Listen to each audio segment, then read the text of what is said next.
आचार्य चरण द्वन्द्वं भक्ति ज्ञानाब्ज भास्करं नमस्यामि मनः कर्म वाग्भिरन्तस्तमोपहम्। श्री गोवर्धन नाथ की जय। श्याम सुंदर श्री अम्ने महारानी की जय।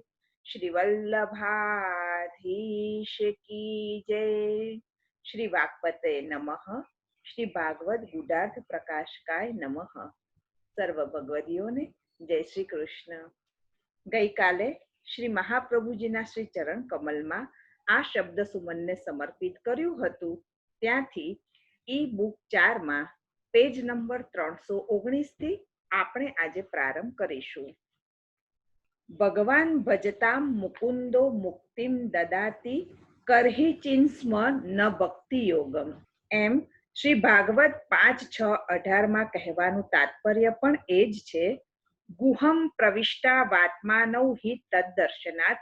વ્યાસ સૂત્રમાં ઈશ્વર અને જીવની સ્થિતિ એક જ હૃદય ગુહામાં બતાવી છે।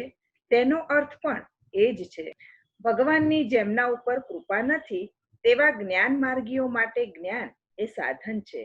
એમ અર્ધો અધ્યાય પૂર્વ પ્રકરણ શેષ છે તે આ પ્રકરણમાં છે। પછી 1.5 અધ્યાયથી શૌનકના પ્રશ્ન ઉપરથી વેદ શાખા કહી છે। પહેલા અધ્યાયથી રૂક શાખા કહ્યા પછી શ્રુત્વૈવા છંદસામ વ્યાસમ સર્વ પાપૈઃ પ્રમુચ્યતે એમ ફળ કહ્યું છે। તેવું યજુહુ સામનું પણ સમજવું, કેમ કે વેદત્વ સર્વમાં સમાન છે એમ 1.5 અધ્યાયથી ત્રીજું પ્રકરણ કહ્યું છે। હવે 6 અધ્યાયથી 2 પ્રકરણમાં પ્રથમ ભક્તિમાં 3 અધ્યાયથી કર્માદિ યુક્ત 3 પ્રકારની ભક્તિ કહી છે। તેમાં માર્કંડેયની ઉપાસના માર્ગાનું તારીણી ભક્તિ છે। ભગવાને એને તપ કરવાનું કહ્યું, તે પ્રમાણે માર્કંડેયે કર્યું, પરંતુ ભક્તિથી એ ભગવાન પધાર્યા નહોતા, તેથી ત્યાં પધારીને તિરોહિત થયા। જ્ઞાન માર્ગ ક્લેશથી સિદ્ધ થાય છે એમ બીજા અધ્યાયથી કહ્યું। અહીં શિવજીનો સંવાદ વગેરે શા માટે કહ્યો? મહાદેવજી ભક્તિવાળા છે, તેણે એને માયા બતાવી છે। ભક્તને ક્લેશ થાય એ જ અહીં માયા છે। તેથી પ્રતિસંક્રમને કેટલાક માયિક કહે છે, તે અવિદ્વાન છે એમ કહ્યું છે। એ બોધ ન કરવા માટે શિવ સંવાદ કહ્યો છે। એથી એમ કહ્યું કે મહાત્મ્ય જ્ઞાન પૂર્વક ભગવત શરણાગતિ કરવા સર્વ અપેક્ષા છોડીને ભક્તિ કરવી। એકાંત ભક્તિમાં પર્યટન કરવું એ કર્મ માર્ગ અનુસાર ભક્તિનું સ્વરૂપ કહ્યું। આશ્રયરૂપ ભક્તિ આ 3થી જુદી છે, તે સ્વતંત્ર ભક્તિ કહેવાય છે। હવે 5મું 3 અધ્યાયનું ભાગવતાશ્રય નામનું પ્રકરણ છે। સૂર્યથી કાલની અપેક્ષા રાખીને પુરુષનું આરાધન કરવું એ કથાનું આધિદૈવિક રૂપ છે। અહીં 2 એના અંગ છે, એ અથેમર્થમ પૃચ્છામહ ઇત્યાદિ વાક્યથી પ્રાપ્ત થાય છે। બીજા અધ્યાયમાં કેવળ કથા જ કહી છે। ત્રીજામાં શ્રીમદ ભાગવત પુસ્તકનું દાનનું તથા પાઠનું મહાત્મ્ય કહ્યું છે। તેથી પ્રથમ આધિદૈવિક ભાગવત ઉત્તમ ફળ આપનાર, બીજું આધ્યાત્મિક ભાગવત સત્કીર્તિ આપનાર, ત્રીજું આધિભૌતિક ભાગવત કામિત ફળ આપનાર કહ્યું છે। તેથી અહીં એકમાત્ર શ્રી ભાગવતનો જ દ્રઢ આશ્રય કરવામાં આવે તો તે ગંગાજીની જેમ પાઠ કરવાની શુદ્ધિ સંપાદન કરી આપે છે। શ્રી હરિની જેમ સાયુજ્ય મુક્તિનું દાન કરી દે છે અને શંભુની જેમ ભક્તિનું દાન કરી પુનઃ સ્વયં ફલ પ્રાપ્તિ કરાવી દેશે। કારણ કે આ શ્રી ભાગવત પુરાણોમાં શ્રેષ્ઠ અને વૈષ્ણવોનું ધન છે। આમાં પરમહંસોના પ્રાપ્ય વિશુદ્ધ જ્ઞાનનું જ વર્ણન કરવામાં આવ્યું છે। તેમજ જ્ઞાન, વૈરાગ્ય અને ભક્તિ સહિત નિવૃત્તિ માર્ગને પ્રકાશિત કરવામાં આવ્યો છે। જે પુરુષ ભક્તિપૂર્વક તેના શ્રવણ, પઠન અને મનનમાં તત્પર રહે છે તે મુક્ત થઈ જાય છે। આ રસ સ્વર્ગ અથવા સત્યલોકમાં નથી, કૈલાસ કે વૈકુંઠમાં પણ નથી। શ્રી ભાગવત મહાત્મ્ય પદ્મ પુરાણ અધ્યાય 6, 81, 82. આ જ સિદ્ધાંત નિમ્નગાનામ યથા ગંગા દેવાનામચ્યુતો યથા વૈષ્ણવાનામ યથા શંભુઃ પુરાણાનામ ઇદમ તથા. શ્રી ભાગવત 12, 13, 16. જેમ નદીઓમાં ગંગાજી, દેવતાઓમાં વિષ્ણુ અને વૈષ્ણવોમાં મહાદેવજી સર્વશ્રેષ્ઠ છે, તેવી જ રીતે પુરાણોમાં શ્રીમદ ભાગવત સર્વશ્રેષ્ઠ છે. એમાં દ્રષ્ટાંત દ્વારા દ્રઢ કર્યો છે. તેથી આ પ્રકારનું બરહાપીડમ શ્લોકમાં ગીત કીર્તિ શબ્દથી વિવરણ કરવામાં આવ્યું છે. આવું શ્રીમદ ભાગવતનું સ્વરૂપ છે. શ્રી કૃષ્ણનું જ બીજું શબ્દાત્મક સ્વરૂપ સમસ્ત વેદોનો પણ વેદ, સૂત્રોનું પણ સૂત્ર, ગીતાની પણ ગીતા છે. પણ તેને અનેક પ્રકારની ભ્રાંતિ અને તમસરૂપી કપાટની પાછળ પુરાઈ ગયેલું જોઈ પ્રભુને બિલકુલ સંતોષ થયો નહીં. સતી સ્ત્રી જેમ પોતાનું હાર્દ પતિ આગળ જ પ્રગટ કરે, તેવી જ રીતે સરસ્વતી પોતાના નિગૂઢ રહસ્યો શ્રી કૃષ્ણ ભગવાનના સાક્ષાત મુખારવિંદ વાક્પતિ શ્રીમદ વલ્લભાચાર્યજી દ્વારા પ્રગટ કરે. ઓરડામાં બધી વસ્તુઓ હોય પણ રાતે દીવો ન હોય તો કોઈ વસ્તુ મળે નહીં. તેવી રીતે શ્રીમદ ભાગવત રૂપી દિવ્ય મહાલયમાંના રત્નો સ્પષ્ટ દેખાય તેટલા માટે શ્રી કૃષ્ણ ભગવાનની આજ્ઞા અનુસાર અને આપને અભિષ્ટ શ્રી મહાપ્રભુજીએ આ તત્વાર્થિત નિબંધ પ્રકટ કર્યો. અહીં 5મું પ્રકરણ સમાપ્ત થાય છે. એની સાથે શ્રીમદ ભાગવત પણ આશ્રય બતાવીને સંપૂર્ણ થાય છે. ભગવાન શ્રી કૃષ્ણ 10 લીલા સહિત સર્વત્ર સર્વદા વિરાજે છે. આ ભગવાને વિચારેલા જીવના અધિકારાનુસાર 10 લીલાયુક્ત ભગવાન શ્રી કૃષ્ણના નિરંતર શ્રવણ, કીર્તન અને સ્મરણ કર્યા કરવાથી 5 ફળ પ્રાપ્ત થાય છે. સાક્ષાત ભગવત પ્રવેશ, સર્વ સંદેહ નાશ, ભગવત કૃપા, સર્વત્ર અભય અને પ્રભુમાં પરમ પ્રેમ. ભગવાન શ્રી કૃષ્ણ આનંદમય છે. શ્રી કૃષ્ણ લીલા પણ સદાનંદ રૂપા જ છે. આનંદમય શ્રી કૃષ્ણ અને આનંદ પ્રચુર શ્રી કૃષ્ણ લીલારૂપ શ્રીમદ ભાગવતના સેવનથી સૌને સરળતાથી આનંદનું સુખ સુલભ થાય છે. અનાયાસે આ સુલભ હોવા છતાં સૌથી લાભ લેવાતો નથી. રસાલ આ ફળ છે, છતાં રસાસ્વાદનો આહલાદ તો શ્રી કૃષ્ણ કૃપાથી જ મળે છે. આ સરળ, સફળ, સુલભ લાભ છોડીને લોકો મનગમતું મેળવવા કે અણગમતું અટકાવવા મથે છે, મૂંઝાય છે, આથડે છે, અકળાય છે. તેમાં કલ્યાણની તો કલ્પના પણ કરવી કઠિન છે. ભગવાન શ્રી કૃષ્ણે કલ્યાણ માટે 3 ઉપાયો કહ્યા છે: જ્ઞાન યોગ, કર્મયોગ અને ભક્તિ યોગ. બીજા કોઈ કપોલ કલ્પિત ઉપાયોથી કલ્યાણ ન થાય. પાપ અને પાખંડ પ્રચુર આ કરાલ કલિકાળમાં તો પ્રાયઃ સૌ કપટ, ક્લેશ, કટુતા, કઠોરતા, કુભાવમાં ડૂબકા ખાય છે. કમાણી, કીર્તિ અને કામિનીની કામનાઓમાં કલ્યાણને કચડે છે. કલયુગમાં દેશ, કાલ, દ્રવ્ય, મંત્ર, કર્મ અને કર્તા પ્રાયઃ શુદ્ધ નથી.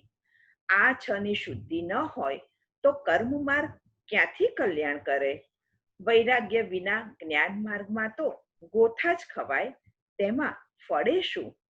વિકલતા કે વંચના વધે કદાચ. ભક્તિ માર્ગમાં તો શાસ્ત્રીય સાધન અને કૃપાલભ્ય ભાવ વિના સુલભ શું છે? સમાજમાં સર્વજનનું કલ્યાણ કરે તેવું સાધન શ્રી મહાપ્રભુજીએ બતાવ્યું. ભગવાન શ્રી કૃષ્ણનો આશ્રય. જ્ઞાન, કર્મ અને ભક્તિ યોગના અનુકલ્પ રૂપે આ આશ્રય છે. સર્વ સાધનથી નિરપેક્ષ, અસહાયશૂર એકમાત્ર ઉપાય છે આશ્રય. ભગવાને કહેલા 3 ઉપાયોનો આ છે અનુકલ્પ. આશ્રય 2 પ્રકારનો છે: જીવ પ્રયત્ન સાધ્ય અને સંતુષ્ટ પ્રભુ પ્રદત્ત. આ આશ્રય ભક્તિ માર્ગથી જુદો નથી, કૃપા મિશ્ર છે. ભગવાન શ્રી કૃષ્ણ જ મારા સર્વસમર્થ સ્વામી છે, આવું અનુસંધાન તેમાં સર્વદા રહે છે. તેથી તે પ્રવાહ અને મર્યાદા કરતા તો તદ્દન પૃથક જુદો છે. નારદજીએ નામ રટણ કરતા નિસંગ રહેવાનો કરેલો અનુકલ્પરૂપ ઉપાય તો વિરક્તોને સાનુકૂળ થાય છે. આ આશ્રય તો સર્વ વર્ણાશ્રમ ધર્મવાળાઓને, સ્ત્રી શૂદ્રોને પણ સાનુકૂળ થાય તેવો છે, સૌને સત્ફળ મળે તેવો છે. ગીતાજીમાં ગૃહસ્થ અર્જુનજીને અને શ્રીમદ ભાગવતજીમાં પ્રિય સખા ગૃહસ્થ ઉદ્ધવજીને પોતાનો આશ્રય કરવા રૂપ શરણાગતિ જ ભગવાને કહી છે. પ્રભુના શરણગમનને પ્રપત્તિ પણ કહેવાય છે. આશ્રય વિચાર. શ્રી હરિએ સર્વ કાંઈ નિજેચ્છાથી કર્યું છે, કરે છે અને કરશે તેવો વિવેક. આ વિવેકથી સ્વતઃ આવતું ધૈર્ય, સર્વ તરફથી આવતા આધિદૈવિક, આધ્યાત્મિક, આધિભૌતિક દુઃખો, કાલ કર્મ સ્વભાવથી થતા દુઃખો, તન મન ધન સંબંધી દુઃખો, ધર્મ અર્થ કામ પુરુષાર્થોના પ્રયત્નોને નિષ્ફળતા રૂપ દુઃખો, મરણ સુધી સદા સહન કરવા. આ વિવેક ધૈર્યને એવી રીતે સાચવવા કે જેથી આશ્રય સિદ્ધ થાય. તન ધન અને મનથી સર્વ રીતે શ્રી હરિનું સેવન તે આશ્રય. અપરાધ ન થાય માટે મહિમા સમજીને પ્રભુને સેવવા, આ છે યૌગિક અર્થ. આશ્રય શબ્દનો યોગરૂઢ અર્થ છે આધાર. સર્વ બાબતોમાં ભગવાન શ્રી કૃષ્ણનો જ આધાર રાખવો. આ લોક કે પરલોકના સર્વ કાર્યો, દુઃખનાશ, પાપ અને ભય નિવારણ, ઈચ્છાની અપૂર્તિ, ભક્ત દ્રોહ નિવારણ. ભક્તિ ન હોય તો ભક્ત અવજ્ઞા કરે તો અશક્ય વા સુશક્યમાં, સર્વ કાર્યમાં, સર્વત્ર સર્વદા સરળપણે સફળ થાય છે, સર્વથા શ્રી હરિની શરણાગતિથી. શરણ તો સર્વ બાબતોમાં થતા સર્વ પ્રસંગોમાં રક્ષણ કરે છે, સર્વમાં આધાર આપે છે, બધા અવરોધોનો નાશ કરે છે, સર્વ રીતે રક્ષા કરે છે. આમ શરણરૂપ છે ભગવાન, તેનું અનુસંધાન છે આશ્રય. ભગવાનનો આશ્રય કરનારનું ચિત્ત ભગવાન વિના બીજે ક્યાં રહે? ચિત્ત પ્રભુમાં પરોવાય તે તો સેવારૂપ ગણાય. શ્રીમદ ભગવદ્ ગીતાજી, શ્રીમદ ભાગવતજી વગેરેમાં આશ્રય જ કહ્યો છે. પાપીને પણ પીડ્યા વિના, દુષ્ટને દુભવ્યા વિના, નીચને નીચું જોવડાવ્યા વિના, ઉત્તમને અભિમાન આવવા દીધા વિના ઉદારતાથી સૌનો ઉદ્ધાર કરે છે આશ્રય. તે શરણાગતિ રૂપે પણ ઓળખાય છે. બ્રહ્મવાદની સમજપૂર્વક સ્વતંત્ર ભક્તિની અધિકતા શ્રીમદ વલ્લભાચાર્યજીના પુષ્ટિ ભક્તિ માર્ગમાં છે. આ ભાવ થાય તો ભગવાને આશ્રય આપ્યો છે તેમ સમજાય. ભગવાન શ્રી કૃષ્ણ જ મારા સર્વ આધાર છે એવો આશ્રય કે શરણ રૂપે કહેલો ભાવ ક્યારેક અંતરમાં આવે તે આશ્રયની આરંભ દશા છે. ક્યારેક ક્યારેક વચમાં આ ભાવ છૂટે, તૂટે, જાળવવા મથવું પડે તે આશ્રયની સાધન દશા છે. ભગવાન શ્રી કૃષ્ણ મારા રક્ષક છે તેવું માત્ર ભાન થાય તે તો આશ્રયના આરંભની નિશાની રૂપ છે. આ આશ્રય ભક્તોની ભક્તિને પોષે તે ઉત્તમ. ભક્તિ ઉત્પન્ન કરતો હોય તે આશ્રય ભક્તિ માર્ગીય. ભક્તિ ઉત્પન્ન કરે તેવો હોય તે ભક્તિ માર્ગના અનુકલ્પ રૂપ.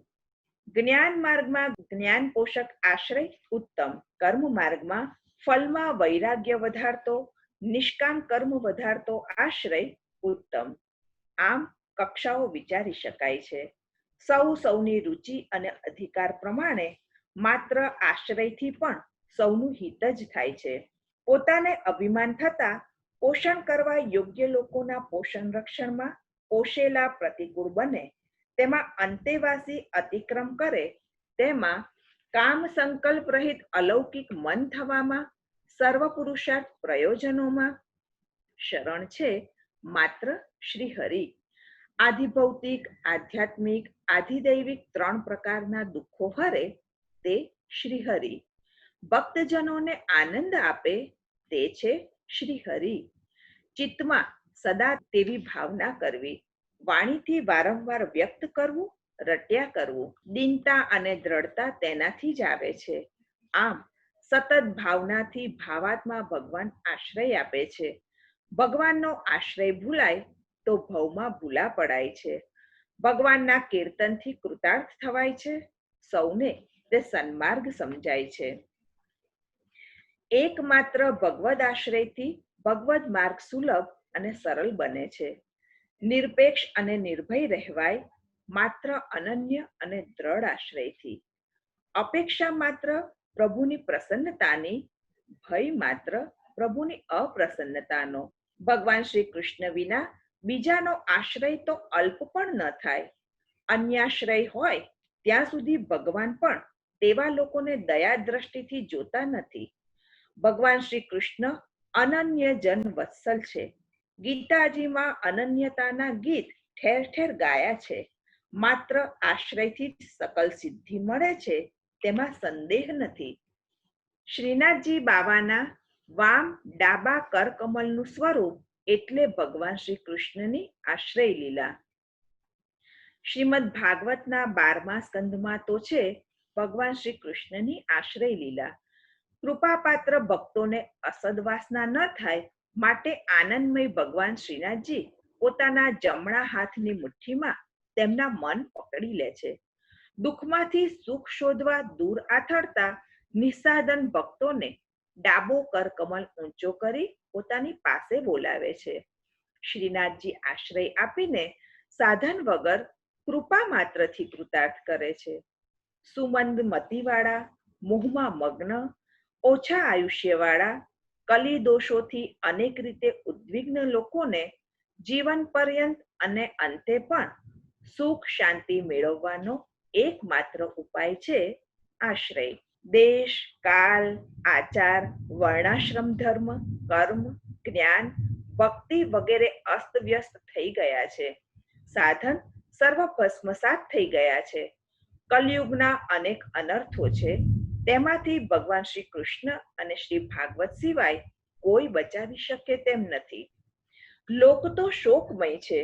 વેદ તો નિર્વેદ વૈરાગ્ય વગર કર્મ જ્ઞાનનો લાભ ન દે. લોભ, ભોગ અને ઉદ્વેગમાં ભક્તિ તો સુલભ નથી. જીવ તો ભગવાનનો અંશ છે, છતાં કોઈના વંશમાં પોતાને માનીને ભગવાનના સંબંધને ભૂલે છે. જીવ તે સંબંધ સમજીને, સ્વીકારીને શરણાગતિથી અને સમર્પણથી સુખી થઈ શકે છે. તેને નામ દીક્ષા અને આત્મનિવેદન દીક્ષા પણ કહે છે. શરણાગત પરિપાલન તો ભગવાનનું વ્રત છે. સર્વ ત્યાગ વગર કેવલ શરણ સુલભ નથી. શરણાગતિના 6 અંગ છે. ભગવાન માર્ગ આશ્રયને અનુકૂળનો સંકલ્પ મનોભાવ. ભગવાન માર્ગ આશ્રયથી પ્રતિકૂળનો ત્યાગ. ભગવાન શ્રી કૃષ્ણે સર્વહિત કર્યું છે, કરે છે, કરશે તેવો વિશ્વાસ. ભગવાન શ્રી કૃષ્ણ પોતાના રક્ષક, પોષક, શિક્ષક, આધાર, સ્વામી છે તે રૂપે વરણ સ્વીકાર. ભગવાન શ્રી કૃષ્ણને આત્મનિવેદન અને ભગવત સંબંધી તાપ ભાવે દીનતા. આમ અનેક અનર્થોમાંથી ઉદ્ધાર આશ્રયથી જ સુલભ બને છે. શ્રી ભાગવત માર્ગે તે સંભવે છે. ભગવાનની આશ્રય લીલા આ 12મા સ્કંદમાં છે. 3 થી 9મા સ્કંદની સર્ગથી મુક્તિ સુધીની લીલાઓના લક્ષણ તો આશ્રય લીલાની વિશુદ્ધિ સ્પષ્ટતા માટે કહ્યા છે. 11મા સ્કંદની કથાના સેવનથી અંતે શ્રી કૃષ્ણાશ્રય દ્રઢ થવો જોઈએ. લોક પ્રસિદ્ધ રીતે સહાયક અને રક્ષક રૂપે આશ્રયના બીજા 2 લક્ષણ અહીં કહ્યા છે. શબ્દના રસનું સ્વરૂપ ધારણ કરનાર વેદ, અર્થના રસનું રૂપ ધારણ કરનાર ભગવાન, આ બંને આશ્રય રૂપ છે. કેટલાક લોકો વેદનો આશ્રય કરે છે, કેટલાક લોકો વેદ સાથે વિભૂનો ભગવાન શ્રી કૃષ્ણનો આશ્રય કરે છે. શ્રી શુકદેવજીએ આશ્રયના આ 3 લક્ષણ બીજા સ્કંદમાં રૂઢ રીતે કહ્યા છે. શુદ્ધ પુરુષોત્તમ આશ્રય રૂપ છે. તેમની આશ્રય લીલા આ સ્કંદમાં છે. 1 થી 3 અધ્યાયમાં શ્રી હરિ આશ્રય, શ્રી કૃષ્ણાશ્રય. 4 થી 5.5 અધ્યાયમાં જગદાશ્રય. 5.5 થી 7 અધ્યાયમાં વેદાશ્રય, 8 થી 10 અધ્યાયમાં ભક્તિ યોગાશ્રય, 11 થી 13 અધ્યાયમાં શ્રી ભાગવતાશ્રય, 9મા સ્કંદ વગેરેમાં રાજાઓ વગેરેની કથાઓ કહેલી છે. તેમાં રાજાઓની કથા કહેવાનો આશય નથી. તે ભગવાનની વિભૂતિના સંબંધવાળી હોવાથી ભગવાન શ્રી કૃષ્ણના વર્ણનના અંગ રૂપે છે. તેમાં ભગવાન શ્રી કૃષ્ણની લીલા હોવાથી ભગવાનની લીલા જ પરમાર્થ રૂપે કહેલી છે. તેથી ભગવાન શ્રી કૃષ્ણ સિવાય અન્ય કોઈ આશ્રય છે જ નહીં. શ્રી કૃષ્ણનો આશ્રય કરે તેને બીજા કોઈ દેવી દેવનો આધાર રાખવો પડે નહીં. બીજા કોઈ મંત્ર તંત્ર ઉપર આધાર રાખવો પડે નહીં. પરંપરાથી ચાલતા આવતા ટાઢી સાતમ વગેરે વ્રતો ઉપર પણ આધાર રાખવો પડે નહીં. પરંપરાથી ચાલતા આવતા અનુષ્ઠાનો કે જન્માક્ષરો પર આધાર રાખવો પડે નહીં. પરંપરાથી ચાલતા આવતા નડતા ગ્રહોની શાંતિ માટે ઉપવાસ આદિ પર આધાર રાખવો પડે નહીં. આ ઉપરોક્ત બધા જ શ્રી કૃષ્ણના આધારે રહેલા છે. ભગવાન શ્રી કૃષ્ણ જ નિરંકુશપણે સ્વતંત્ર રીતે સર્વના આધાર છે. ભગવાન શ્રી કૃષ્ણ જ સર્વના પોષક છે. ભગવાન શ્રી કૃષ્ણ જ સર્વના રક્ષક છે. ભગવાન શ્રી કૃષ્ણ જ સર્વના હિત કરતા છે. આ જ શ્રી કૃષ્ણમાં નિર્મલ ભક્તિ ઈચ્છનારે ભગવાન શ્રી કૃષ્ણની જ કથાઓનું શ્રવણ કરવું. ભગવાન શ્રી કૃષ્ણનું શ્રવણ, કીર્તન, સ્મરણ નિરંતર કરવા. સામાન્ય લોકોને તો લૌકિક લાભ જ પોતાની પ્રતિષ્ઠારૂપ વાહ વાહ વગેરે પોતાનો આધારરૂપ લાગે છે. ઉત્તમ હોય તેવા કોઈક સમજુ માણસને ધર્મ આધારરૂપ લાગે છે. સંસારના પ્રવાહમાં પડેલા અજ્ઞાન પ્રાકૃત લોકોને સર્વજ્ઞ અપ્રાકૃત પરમેશ્વરનો પરિચય ક્યાંથી હોય? પરિચય ન હોય તો પ્રીતિ ક્યાંથી હોય? પ્રીતિ ન હોય તો જીવનની રીત બદલાય ક્યાંથી? જીવનની રીત બદલાય નહીં તો અભય થાય ક્યાંથી? બધા લૌકિક આધારો તો ભગવાન શ્રી કૃષ્ણની ચેષ્ટારૂપ કાલથી નષ્ટ થઈ જાય છે. કાલક્રમે કોનો નાશ થતો નથી? અત્યારે કલિકાલમાં તો લોકો પણ શુદ્ર જેવા થઈ ગયા છે. લોકમાં શોકથી દ્રવે તે શુદ્ર. કલિયુગમાં પાખંડની પ્રબલતામાં ધર્મ સંભવે જ ક્યાંથી?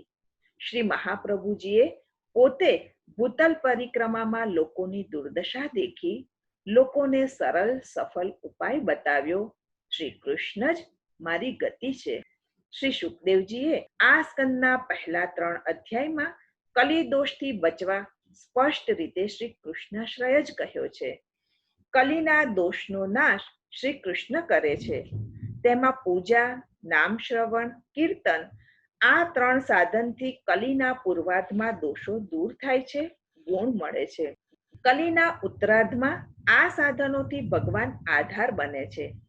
જો પ્રભુ કોઈ કારણે કાલ પ્રતીક્ષા કરે, દયા ન કરે, તરત કૃપા ન કરે તો કલ્કી રૂપે તો કૃપા કરવા પ્રકટ થવાના છે. એ સામાન્ય આશ્રય છે. આસુર લોકો લૌકિક રીતે આગ્રહી હોય છે, તેથી પ્રભુની દયા ન થાય.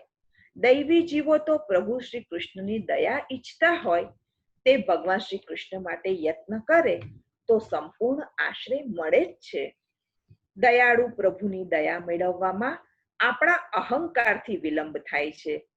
તે અહંતા, મમતા વગેરે દોષો પ્રભુ પૂજા, શ્રવણ, કીર્તન વગેરેથી દૂર થતા કીર્તનના ગુણો અનુભવાય છે.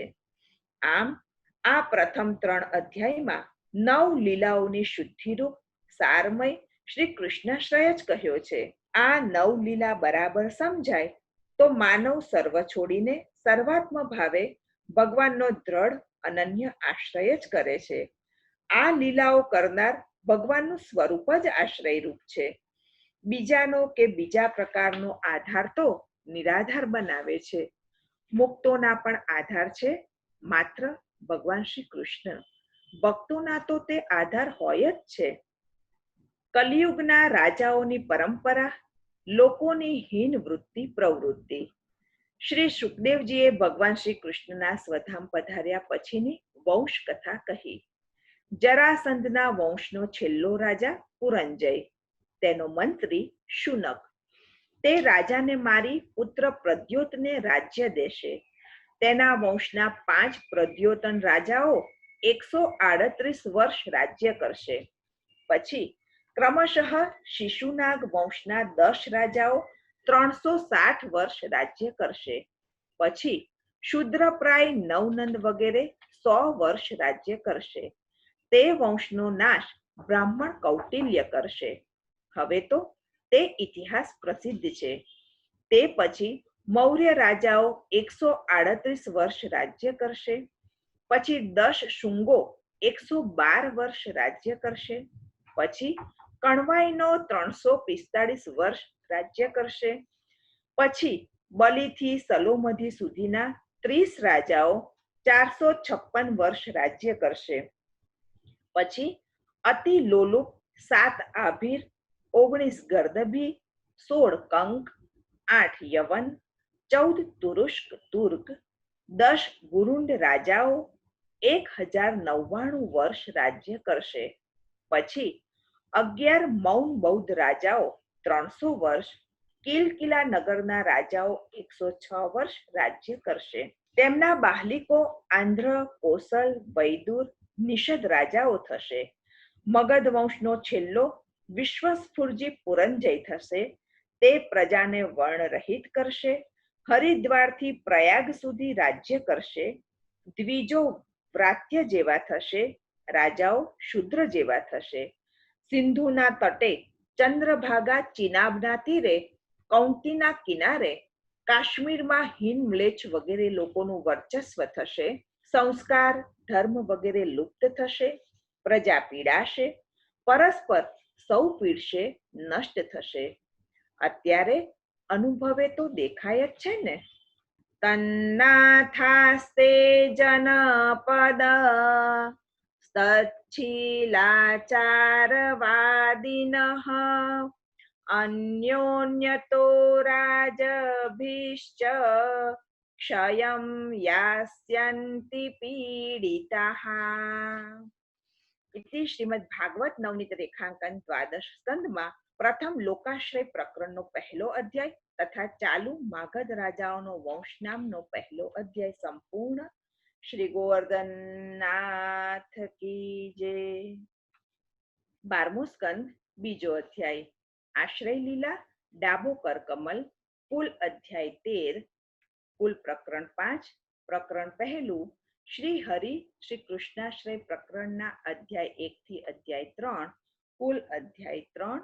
અધ્યાય 2. કલી ધર્મનું નિરૂપણ, કલ્કી અવતાર, સત્યયુગ સમય, કલયુગની લોકોમાં અસરો. ભગવાન કલ્કી અવતાર ધરીને અધર્મીઓનો નાશ કરશે. તતશ્ચાનુદિનમ ધર્મઃ સત્યમ શૌચમ ક્ષમાદયા કાલેન બલિના રાજન નંક્ષત્યાયુર્બલમ સ્મૃતિઃ. કલયુગમાં કપટ, ક્લેશ, કામ, ક્રોધ વગેરેમાં પરાયણ લોકો કલ્યાણ કોનું કરી શકે? કલ્યાણ કરનારો ધર્મ પણ આવા લોકોમાં ક્યાંથી સંભવી શકે? કલયુગમાં તો અધર્મ જ ફૂલે ફાલે છે. દિવસે દિવસે ધર્મ, સત્ય, પવિત્રતા, દયા, ક્ષમા, આયુષ્ય, બલ અને સ્મૃતિ, કર્તવ્યનું ભાન ઘટતા જશે. કમાણીમાં જ કલ્યાણ દેખાશે. પૈસાવાળા જ કુલીન, સદાચારી, ગુણવાન, ધાર્મિક ગણાશે. ધર્મ અને ન્યાય પણ સંપત્તિ કે સત્તાની શેહમાં દબાઈ જશે. સત્તા સંપત્તિ વાળા જ ધર્મનિષ્ઠ ન્યાયી ગણાશે. દાંપત્યમાં રુચિ જ કારણ રૂપે રહેશે. લવ મેરેજ રુચિથી જ લગ્ન થશે. ડિવોર્સ અરુચિથી ભગ્ન થશે. વ્યવહારમાં કપટ રહેશે. બ્રાહ્મણપણામાં માત્ર જનોઈ રહેશે. સંન્યસ્ત વગેરે આશ્રમમાં બાહ્ય ચિહ્નો જ રહેશે. લાંચ રૂશ્વતથી ન્યાય દબાઈ જશે. વાણીની ચપલતા પાંડિત્ય ગણાશે. યથાર્થ શાસ્ત્રજ્ઞ હશે એ પંડિત નહીં ગણાય. નિર્ધન દુર્જન ગણાશે, દંભ દિવ્યતા ગણાશે. વિવાહમાં માત્ર સ્વીકાર રહેશે, નાહીને રૂપાળા દેખાવામાં સ્નાન દેખાશે, મંત્ર તીર્થાદિથી પણ નહીં. વ્રત રૂપે નહીં પણ ફેશનમાં લાંબા વાળ રખાશે. પેટ ભરવામાં પુરુષાર્થ ગણાશે, સત્યમાં ધૃષ્ટતા દેખાશે. કુટુંબ પોષણમાં કુશળતા ગણાશે. ધર્મ સેવન યશઃ માટે થશે. લોકો ગમે તે રીતે પેટ ભરશે. અનાવૃષ્ટિ વરસાદ ન પડવો, અતિવૃષ્ટિ અતિવર્ષા, હિમ બરફના કરા પડવા તે, ભૂખમરો, પરસ્પર કલહ, ચિંતા વગેરેથી લોકો દુઃખી થશે. 20-30 વર્ષનું આયુષ્ય થશે. દેહ ઘટશે, પાખંડ પ્રચુર લોકો થશે, સત્વહીન લોકો થશે. કલ્કી અવતારથી સત્યયુગનો આરંભ. કલયુગના સંધ્યા સમયે શંભલ ગામના વિષ્ણુયશા નામના બ્રાહ્મણને ત્યાં કલ્કી અવતાર પ્રકટ થશે. શત્રુને સંતાપ દે તે કલ્કી, દુષ્ટોને તે દંડ દેશે. કલીને કાપે તે કલ્કી. અત્યારે તો કલિયુગનું માત્ર પ્રથમ ચરણ ચાલે છે. કલિયુગના 3 ભાગ બાકી છે. ચંદ્ર, સૂર્ય, પુષ્ય નક્ષત્ર અને ગુરુ એક રાશિમાં એક સાથે પ્રવેશશે ત્યારે સત્યયુગ પ્રારંભાશે. શ્રી કૃષ્ણના સ્વધામ પધાર્યા પછી કલયુગનો પ્રભાવ પ્રકટ દેખાય છે. ત્યારથી લોકો પ્રાયઃ પાપ પરાયણ છે. સંધ્યાંશ વગર 1000 દેવ વર્ષનો કલયુગ છે. તે પૂરા થતા સત્યયુગ આરંભાશે. ત્યારે લોકો પ્રભુ પ્રાપ્તિ પરાયણ થશે. ચંદ્રવંશી દેવાપી અને ઇક્ષ્વાકુ વંશજ સૂર્યવંશી મરુ મહાયોગી કલાપ ગામમાં રહે છે. તે ભગવદ આજ્ઞાનુસાર પૂર્વવત વર્ણાશ્રમ ધર્મ પ્રવર્તાવશે. સત્તા સંપત્તિના શિખરે રહેલા રાજાઓ પણ રોડાઈ ગયા. માનવ તો કેટલુંક મેળવી શકવાનો, છતાં મથે છે, મૂંઝાય છે, મૂંઝવે છે અને અંતે મરે છે. કાયા, કમાણી, કીર્તિ કે કામના માટે મથે છે, મૂંઝાય છે, તે પ્રવાહ સૃષ્ટિ છે. શ્રેય, કલ્યાણ કે કૈવલ્ય માટે મથે, મૂંઝાય, તે મર્યાદા સૃષ્ટિ છે. શ્રી કૃષ્ણ માટે મથે, મૂંઝાય, તે પુષ્ટિ સૃષ્ટિ છે. આ પુષ્ટિ સૃષ્ટિ તો સ્વતઃ કૃતાર્થ બને છે. આ સમજે તે તો પુરુષોત્તમ ભગવાન શ્રી કૃષ્ણને જ ભજે છે. કેમ કે આ સૃષ્ટિ ભગવત સેવા માટે જ હોય છે. ભગવદ રૂપ સેવાર્થમ તત સૃષ્ટિર નાન્યથા ભવેત. પુષ્ટિ પ્રવાહ મર્યાદા 12. ભક્ત કવિ શ્રી દયારામ ભાઈએ ગાયું છે ને, મંત્રાધીન સહુ દેવતા, યોગે વિરાટ પણ વશ થાય. જ્ઞાની અક્ષરને જય મળે, પણ પુરુષોત્તમ તો પ્રેમે પમાય. યે યે ભૂપતયો રાજન પુંજંતી ભુવમોજસા, કાલેન તે કૃતાઃ સર્વે, કથા માત્રઃ કથાસુ ચ. ઇતિ શ્રીમદ ભાગવત નવનીત રેખાંકન દ્વાદશ સ્કંદમાં પ્રથમ લોકાશ્રય પ્રકરણનો પહેલો અધ્યાય તથા ચાલુ માગધ રાજાઓનો વંશ નામનો બીજો અધ્યાય સંપૂર્ણ. શ્રી ગોવર્ધનનાથ કી જય. 12મો સ્કંદ, ત્રીજો અધ્યાય. આશ્રય લીલા, ડાબુ કરકમલ. કુલ અધ્યાય 13, કુલ પ્રકરણ 5. પ્રકરણ પહેલું શ્રી હરિ શ્રી કૃષ્ણાશ્રય પ્રકરણના અધ્યાય 1 થી અધ્યાય 3, કુલ અધ્યાય 3. અધ્યાય 3. ભૂમિગીત, કલિદોષ નિવારણના ઉપાય, યુગ ધર્મનું વર્ણન, કલીમાં શ્રી કૃષ્ણ કીર્તનનો મહિમા. વિભૂતિરૂપ રાજાઓની કથાઓ ભગવત કથાના અંગરૂપ છે. ભગવાનનું કીર્તન કલિદોષ નિવૃત્તિનો એક જ ઉપાય છે. દૃષ્ટ્વાત્મની જયે વ્યગ્રાન, નૃપાન હસતિ ભૂરિયમ, અહો મા વિજિગીષંતિ, મૃત્યોઃ ક્રીડનકાન નૃપાઃ. કમાણી અને કીર્તિમાં કલ્યાણને કચડતા લોકોને કરાલકાલ દેખાય છે તો ખરો, પણ સમજાય છે ક્યાં? અનર્થરૂપ અર્થની આશામાં આંધળા બનીને સૌ આથડે છે. સંપત્તિ તથા સત્તા શોધવામાં અને ભોગવવામાં તો સ્વજનોને સંઘર્ષ સદા સતાવે છે. કરાલ કલયુગ છે. ચક્રવર્તીઓ પણ ચાલ્યા ગયા. માનવ માત્ર મરવાનો, છતાં મોહ છૂટે છે ક્યાં? પોતાના યશનો વિસ્તાર કરીને પ્રભુને પ્રાપ્ત થયેલા મહિમાવાળા રાજાઓની કથા તો સર્વવ્યાપક સર્વસમર્થ ભગવાનના વિજ્ઞાન અને વૈરાગ્ય કહેવાની ઈચ્છાથી કહેલી છે. વાણીની વિભૂતિ રૂપ છે. ભગવાનની કથાના અંગ રૂપ છે. પરમાર્થ રૂપે રાજાઓની સ્વતંત્ર વાતો નથી. તે રાજાઓ દ્વારા પણ લીલા તો ભગવાનની જ છે. ભગવાન શ્રી કૃષ્ણ જ આશ્રય રૂપ છે. આ ભગવાન તો રસો વૈસહ, રસાત્મક, રસરૂપ, રાસરસ રસેશ્વર, આનંદમય, પુરુષોત્તમ, પરબ્રહ્મ, પરમાત્મા ભગવાન શ્રી કૃષ્ણ છે. બ્રહ્મેતિ પરમાત્મેતિ ભગવાન ઇતિ શબ્દયતે. શ્રીમદ ભાગવતજી 1:2-11. શ્રીમદ ભાગવત 3 રીતે કૃતાર્થ કરે છે. શ્રી કૃષ્ણ અને શ્રી કૃષ્ણ ભક્તિ સ્વતઃ પરમ પુરુષાર્થ રૂપ છે. સ્વરૂપથી અને નામથી પણ ભગવાન શ્રી કૃષ્ણનો આશ્રય થાય છે. શ્રીમદ ભાગવત ભગવાનનું નામાત્મક સ્વરૂપ છે. શ્રીમદ ભાગવતનો જ આશ્રય શ્રવણ, કીર્તન, સ્મરણ વગેરેથી થતા તે પણ 3 રીતે કૃતાર્થ કરે છે. શ્રી ગંગાજીની જેમ જ શુદ્ધિ સંપાદન કરીને બીજા કોઈ જન્મે, શ્રી હરિવત શ્રી હરિની જેમ સાયુજ્ય દેવા માટે અગ્નિની જેમ પ્રગટ થઈને કે હૃદયને આ જન્મે ગુણાતીત કરીને, શંભુવત ઉપદેશ દ્વારા ભક્તિદાનથી આ જન્મે જ યથાધિકાર ફળ દે છે. રસાત્મક ભગવાન શ્રી કૃષ્ણમાં રસરૂપ ભક્તિની તીવ્ર ઈચ્છાવાળાએ સંસારના અમંગલનો નાશ કરનાર ઉત્તમ શ્લોક ભગવાનનો જેમાં ગુણાનુવાદ સારી રીતે ગવાય છે તેનું જ નિત્ય શ્રવણ કરવું જરૂરી છે. શ્રી કૃષ્ણ લીલા કથામૃત રસનું સેવન જ ભક્તિપ્રદ છે. શ્રી કૃષ્ણ અને શ્રી કૃષ્ણ ભક્તિ સ્વતઃ પરમ પુરુષાર્થ રૂપ છે.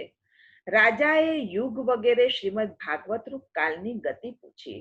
શ્રી સુખદેવજીએ સમજ દીધી. સત્ય યુગમાં ધર્મના 4 ચરણ: સત્ય, દયા, તપઃ, દાન. સત્ય વાણી વિચાર સર્વ વ્યવહારમાં, દયા પ્રાણી માત્રના કલ્યાણની ભાવના, દુઃખ દૂર કરવાની ઈચ્છા, તપઃ કલ્યાણ માટે કાયાને કસવી, શ્રી ભગવત શાસ્ત્રનું આલોચન, દાન કોઈનું કલ્યાણ થાય તેમ પોતાની ઉત્તમ વસ્તુ અન્યને આપવી. આ 4 ચરણના આચરણથી ધર્મ ગણાય. કલ્પભેદે આ 4 ચરણ જુદા જુદા હોય છે. સત્ય યુગમાં સંપૂર્ણ ધર્મ હોય છે. ત્રેતા યુગમાં ઓછો થાય છે. દ્વાપર યુગમાં અડધો રહે છે. કલયુગમાં આરંભમાં તો ધર્મ થોડો રહે છે, અંતે તો માત્ર અધર્મ જ રહેવાનો છે. સત્ય યુગમાં થતી અસરો: લોકો દુરાચાર, દુર્ભાગ્ય, વાસનાવાળા થાય. બહાર સમયની અસર ગમે તેવી હોય, પણ મન, બુદ્ધિ અને ઇન્દ્રિયો સદગુણમાં રહે, જ્ઞાન અને તપઃમાં રુચિ થાય તો આપણા માટે તો અત્યારે પણ સત્યયુગ છે. ત્રેતા યુગમાં થતી અસરો: ધર્મ, અર્થ, કામમાં પ્રીતિ થાય, સકામપણું વધે, ત્યારે ત્રેતા યુગ ગણવો. દ્વાપર યુગમાં થતી અસરો: લોભ, અસંતોષ, માન, દંભ વધે, ત્યારે દ્વાપર સમજવો. કલયુગમાં થતી અસરો: કપટ, અસત્ય, આળસ, નિદ્રા, શોક, મોહ દેખાય, ત્યારે કલયુગ સમજવો. કલયુગમાં લોકોમાં ઉભરાતા અનેક અધર્મો. ધર્મમાં આભાસ જ વધશે.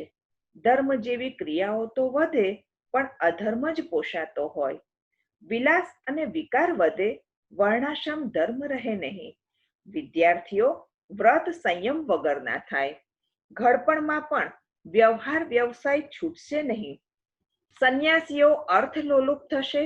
સ્ત્રીઓ કર્કશ બોલનારી, લજ્જા રહી, કપટ રદ થશે, સ્વાર્થ પૂરતો સ્નેહ લોકો દેખાડશે, હીન પ્રકારની આજીવિકાઓ વધશે, લોકો અખાદ્ય માંસાદી પદાર્થ ખાશે, માંસાદી ગૌ માંસાદી પણ વેચીને અપ્રામાણિક ધનની પ્રાપ્તિ કરશે, પૈસા માટે પ્રાણ અને પ્રેમની પણ પરવા નહીં રહે, પુરુષો સ્ત્રીના જેવા વેશ અને રીતભાતવાળા સ્ત્રૈણ થશે, કુલ પરંપરાના ધર્મોની પરવા નહીં રહે, ધર્મને ન જાણનારા લોકો ઊંચા આસને બેસીને ધર્મનો ઉપદેશ દેતા રહેશે, જેણે ભૂખ જોઈ નથી તે ભૂખ ઉપર પ્રવચન કરશે, સમાજ સેવકના ઠગારા વાક્યો બોલી લોકો એર કન્ડિશન ગાડી અને એર કન્ડિશન રૂમમાં સૂતા હશે, સેવાના નામે મેવામાં મહાલશે, પોતાને સર્વસમર્થ સમજી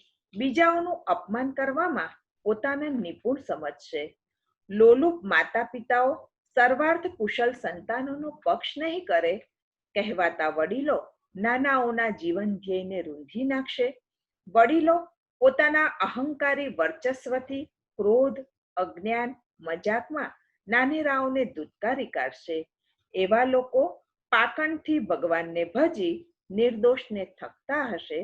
આ છે કરાલ કલયુગના લક્ષણ. ભક્ત દ્રોહથી કુલનાશ.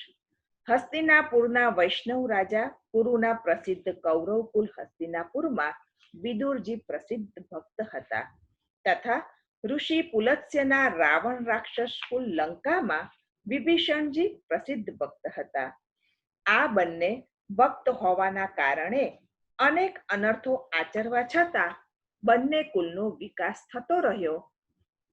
પણ જે દિવસથી બંને ભક્તોને દુભવ્યા, અકારણ અપમાન કર્યું, અહંકારમાં અંધ બની હિતની વાત કહેવા છતાં તિરસ્કાર કર્યો, ભક્તોએ દુઃખી થઈને ઘર ગામ છોડ્યા, તે દિવસથી વિકાસમાંથી વિલાસમાં સરી પડેલા બંને કુલનો વિનાશ થયો. શ્રી રામાવતારમાં ભક્ત વિભીષણના વિદ્રોહથી રાવણ કુલનો નાશ થયો, તથા શ્રી કૃષ્ણાવતારમાં ભક્ત વિદુરજીના વિદ્રોહથી કૌરવ કુલનો નાશ થયો. ભક્તના વિદ્રોહથી સર્વનાશ જ થાય છે. કલિયુગના અનર્થોમાંથી ઉદ્ધારક ભગવાન શ્રી કૃષ્ણ.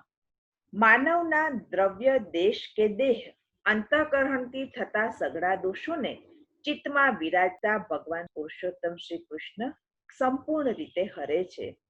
જો ચિત્તમાં નિર્દોષ શ્રી કૃષ્ણ વસે તો દોષનો સંભવ ક્યાંથી હોય?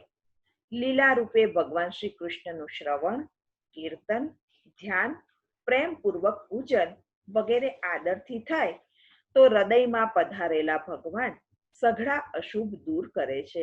ભગવાન શ્રી કૃષ્ણ હૃદયમાં વિરાજતા અંતઃકરણની સંપૂર્ણ શુદ્ધિ જેવી થાય છે તેવી વિદ્યા, તપ, સદાચાર, સદવિચાર, દેવતાની ઉપાસના, માનવ સેવા, પ્રાણાયામ, યોગ વગેરેથી મૈત્રી, દયા, તીર્થ સેવન, વ્રત, દાન, જપ વગેરેથી પણ થતી નથી. આજે ધાર્મિક કાર્ય અને સાધનો ખૂબ ફૂલ્યા ફાલ્યા લાગે છે, છતાં અંતઃકરણની શુદ્ધિ ક્યાંય વધતી દેખાતી નથી. અહંકાર જ વધતો દેખાય છે.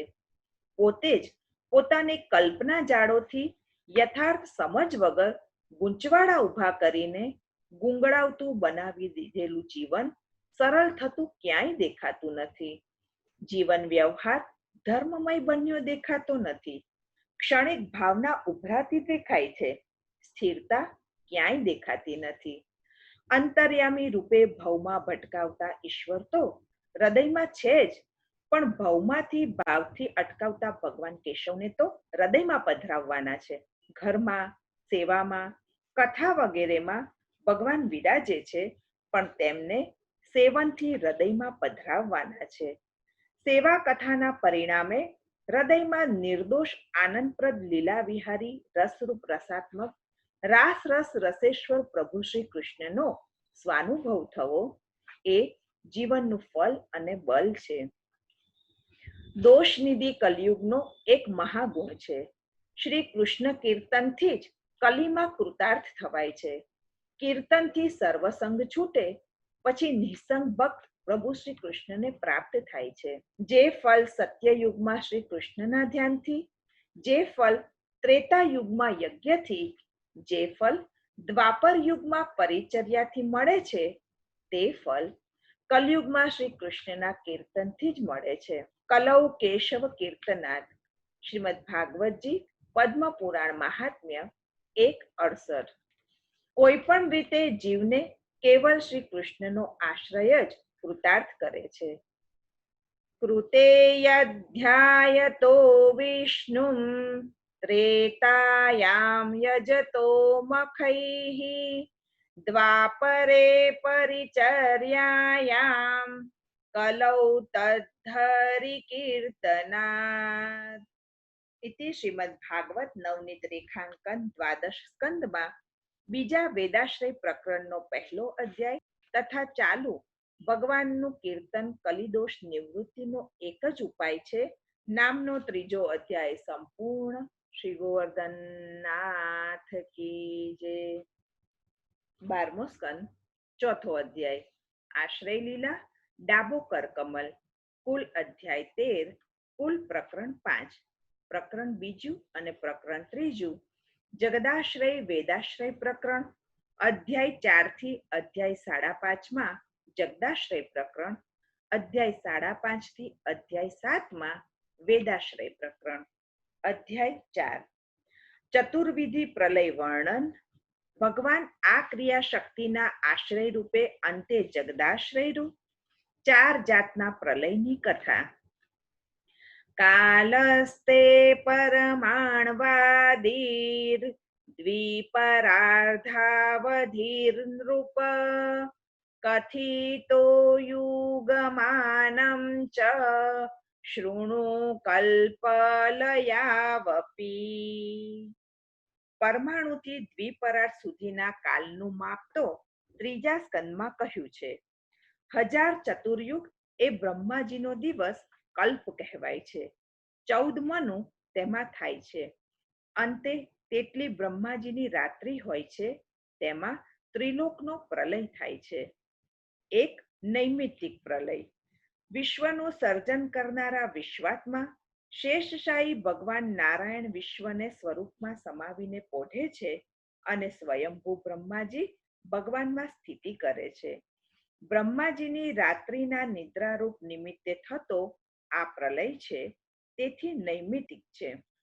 બીજો પ્રાકૃતિક પ્રલય.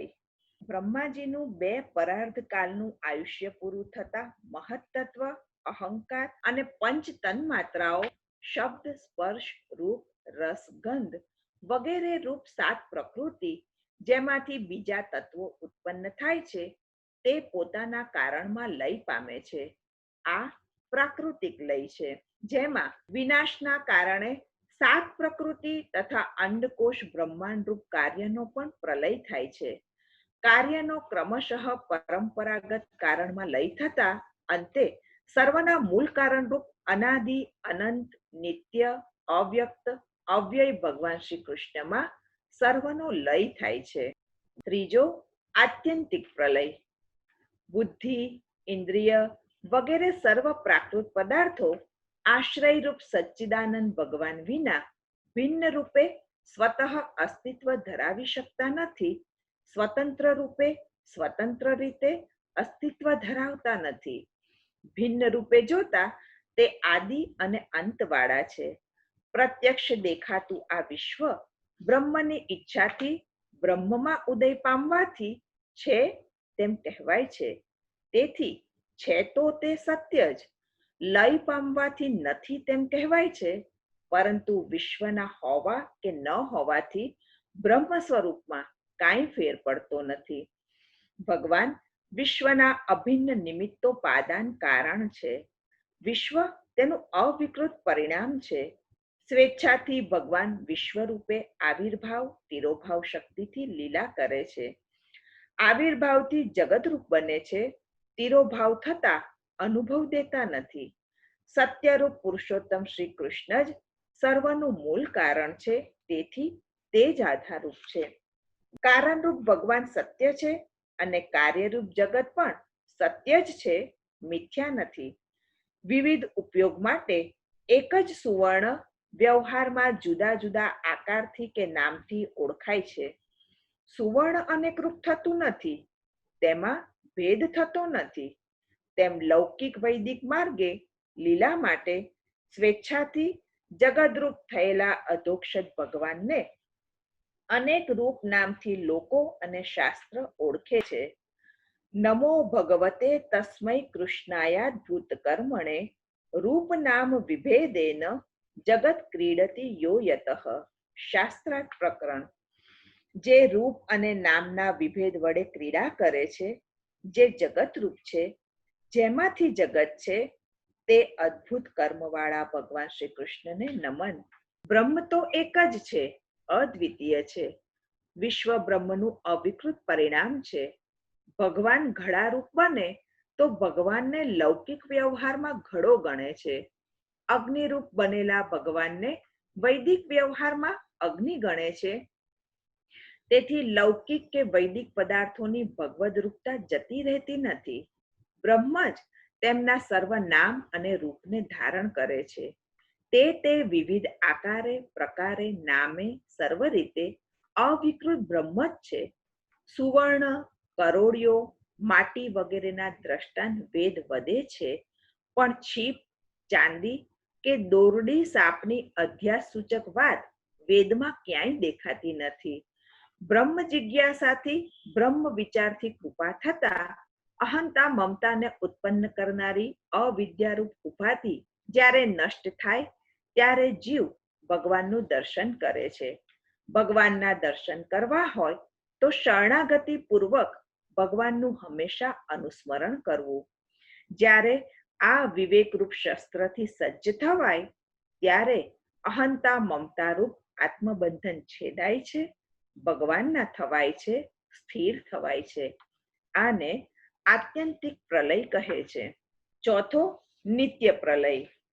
બ્રહ્માજીથી લઈને તૃણ સુધીના સર્વ પદાર્થોમાં ઉત્પત્તિ, સ્થિતિ અને લય પ્રતિક્ષણ થયા કરે છે. આગળની અવસ્થાની ઉત્પત્તિ, વર્તમાનની સ્થિતિ અને પાછળની સ્થિતિનો લય છે. દેહ વગેરે સૌમાં ફેરફારો તો પ્રતિક્ષણ કાલના વેગથી થાય છે. સૌ તે સમજી શકતા નથી. પ્રતિક્ષણે થતા ફેરફારો લાંબા ગાળે બાળપણ, યૌવન, વૃદ્ધાવસ્થા રૂપે દેખાય છે. આ અવસ્થાઓ એકદમ આવતી નથી, ક્રમશઃ ધીમા ફેરફારથી થાય છે. આ છે નિત્ય પ્રલય. ભગવાનના મહાત્મ્ય જ્ઞાનથી મોક્ષ માટે આ પ્રલય વર્ણન છે. જગતના ઉત્પત્તિ, સ્થિતિ અને લય પ્રભુ શ્રી કૃષ્ણની લીલા જ છે. ભગવાન શ્રી કૃષ્ણ સર્વ જગતના આશ્રય છે, તે અહીં સ્પષ્ટ થાય છે.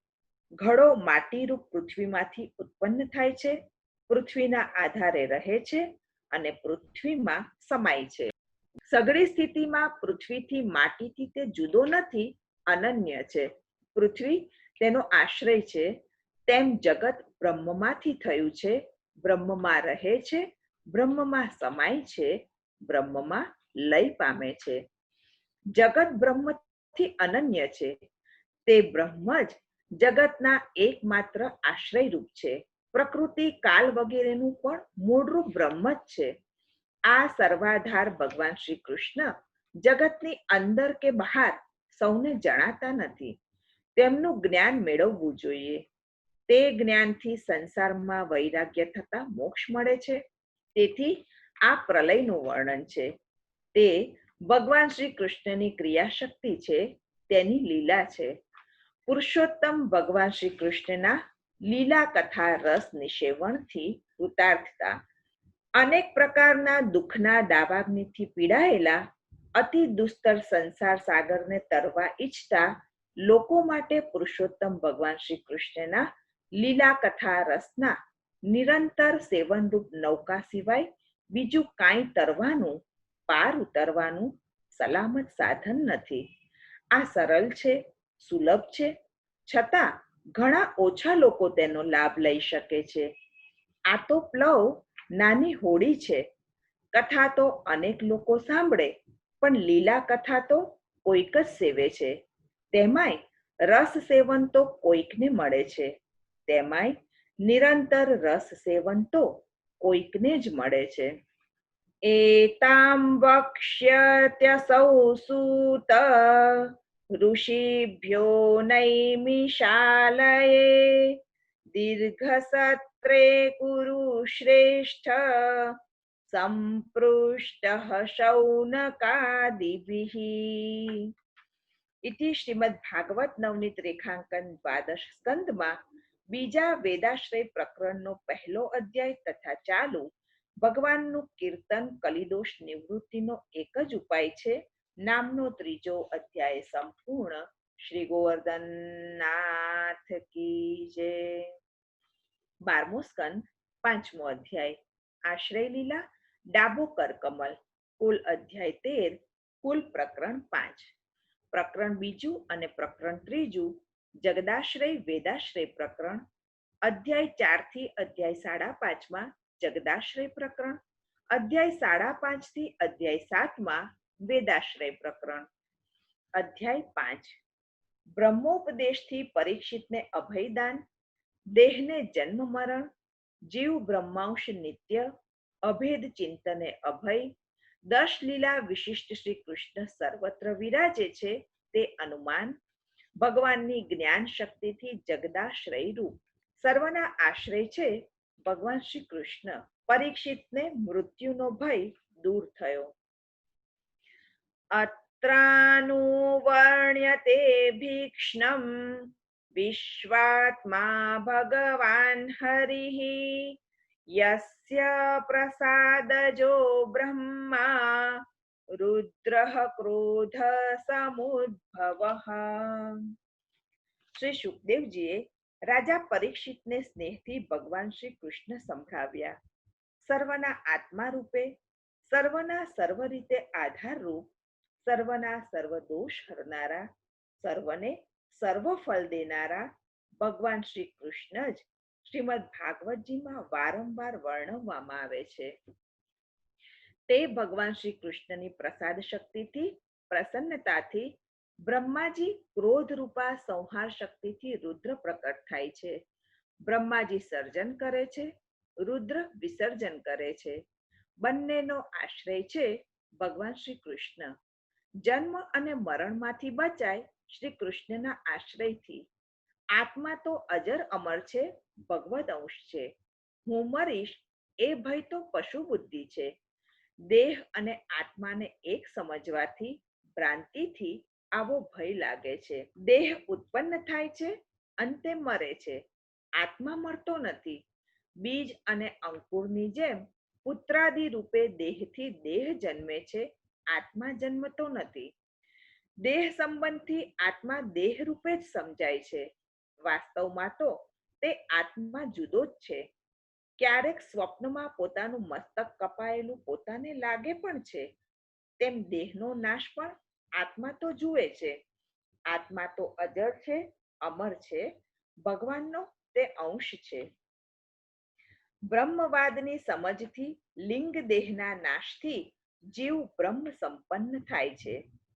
ઘડો ભાંગતા તેની અંદરનું આકાશ ખાલી જગા પોલાણ બહારની ખાલી જગા આકાશમાં પહેલા હતું તેમ મળી જાય છે.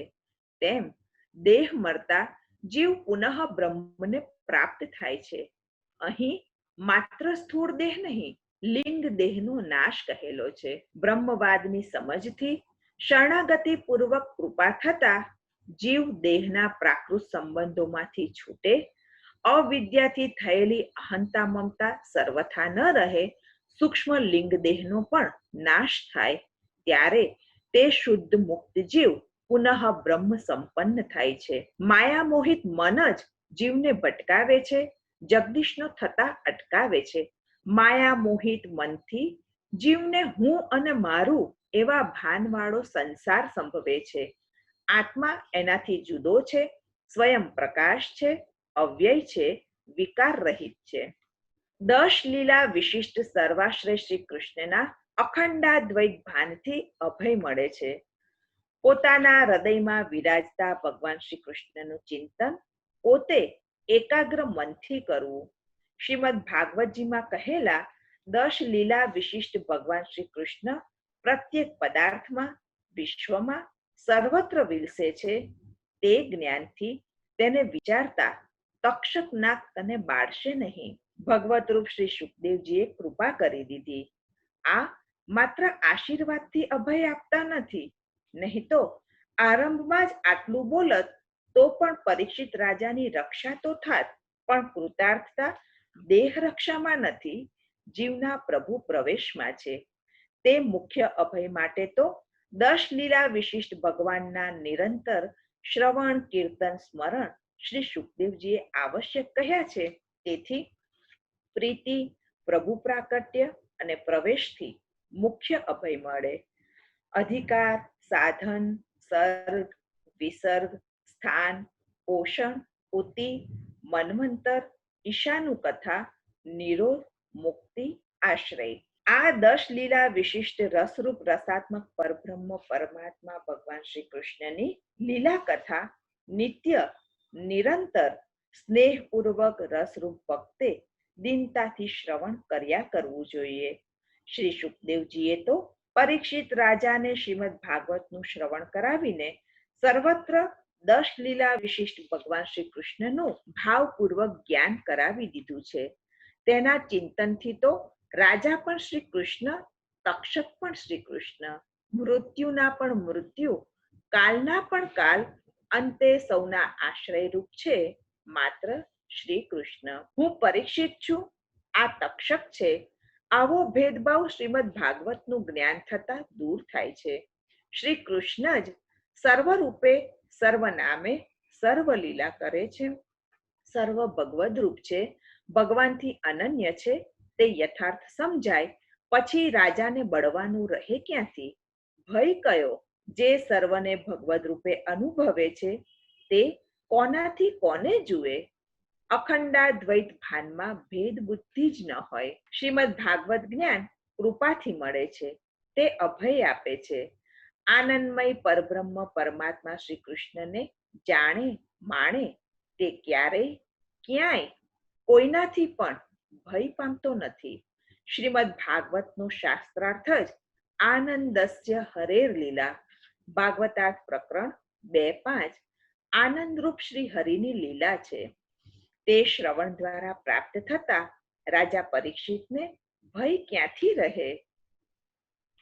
વૈદિક તાંત્રિક આશ્રયરૂપ ભગવાન શ્રી કૃષ્ણ. શ્રી સુખદેવજીએ આ અધ્યાયમાં ભગવાન શ્રી કૃષ્ણની જ્ઞાન શક્તિનું વર્ણન કર્યું છે. અહીં શ્રી હરિનું જ વારંવાર વર્ણન છે. તે સ્પષ્ટ કહ્યું છે.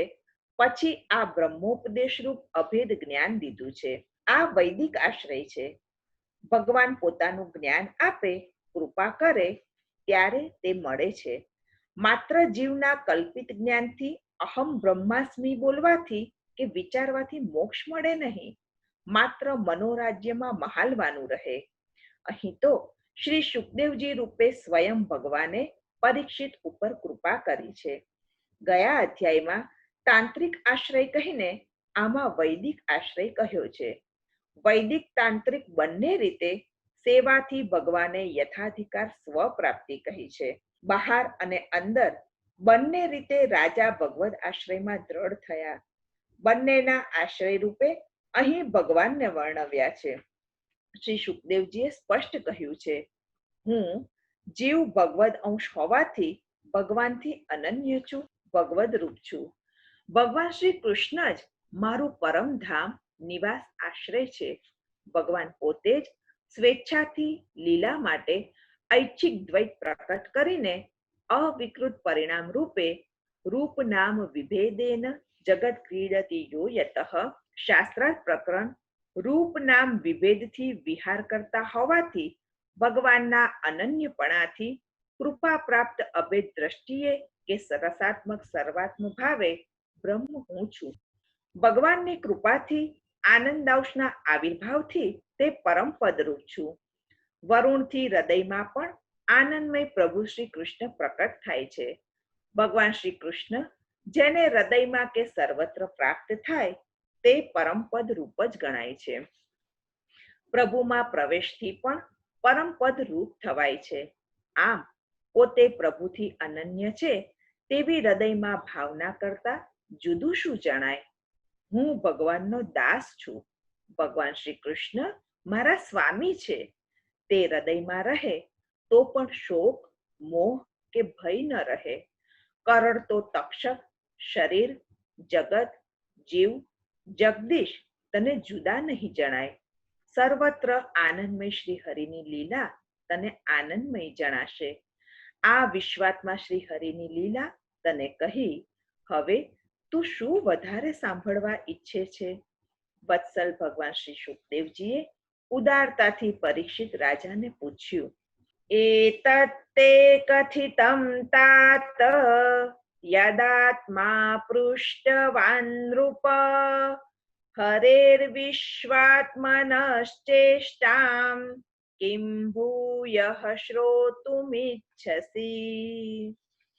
ઇતિ શ્રીમદ ભાગવત નવનીત રેખાંકન દ્વાદશ સ્કંદમાં ત્રીજા ભગવદ આશ્રય પ્રકરણનો પહેલો અધ્યાય તથા ચાલુ પરીક્ષિતને મૃત્યુનો ભય દૂર થયો નામનો 5મો અધ્યાય સંપૂર્ણ. શ્રી ગોવર્ધનનાથ કી જય. 12મો સ્કંદ, 6ઠ્ઠો અધ્યાય આશ્રય લીલા, ડાબો કર કમલ. કુલ અધ્યાય 13, કુલ પ્રકરણ 5.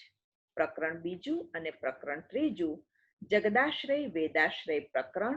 અધ્યાય 4 થી અધ્યાય 5.5માં જગદાશ્રય પ્રકરણ. અધ્યાય 5.5 થી અધ્યાય 7માં વેદાશ્રય પ્રકરણ. અધ્યાય 6 પરીક્ષિતની શ્રી ભાગવતી ગતિ, જન્મે જયનો સર્પ સત્ર, શબ્દ બ્રહ્મરૂપ ભગવાન, વેદ શાખા વિભાગનું વર્ણન. શ્રી કૃષ્ણ કૃપાથી કથારૂપ શ્રવણથી કૃતાર્થતા. પરીક્ષિતની પરમ ગતિ, જન્મે જયનો સર્પ સત્ર અને વેદોનો શાખા ભેદ.